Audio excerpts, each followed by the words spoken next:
wanafunzi tuwatahadharishe, manake ukishafanya tahfidhi na umejua Qur'an na umeshikilia, hiyo ni amana unapewa,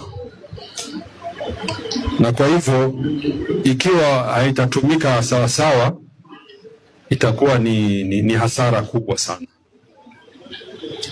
Na pale pengi mimi nimeona ya kwamba watoto wanafundishwa Qur'an lakini tunasahau mambo ya tarbia, tunasahau kuwafundisha umuhimu wa kuwa na subra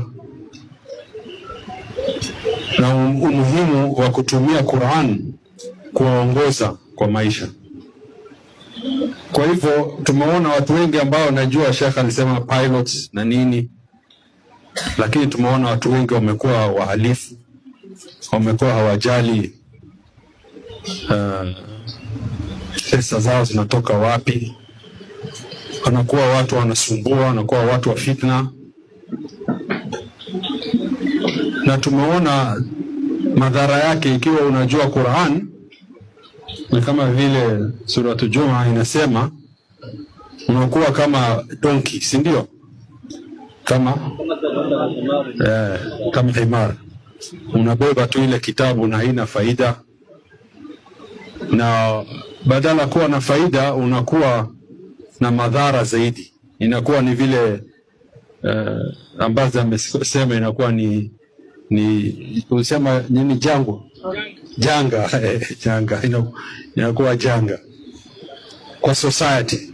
Na sisi kama hasa watu wa kutoka Northeastern na wa Somali kutoka Somalia pia tuna sifa ya kujua Qur'an na kusoma Qur'an vizuri sana, lakini hatuitumii ile Qur'an kisawasawa.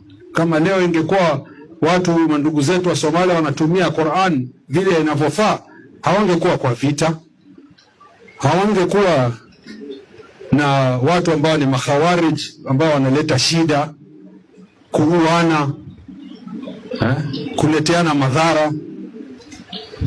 Na wengi wa Somali wengi wana sifa ya kujua Qur'an, lakini tumekuwa kama hawa, kama hiyo pundamilia, tunaibeba tu kwa mgongo, haina faida, huoni faida yake.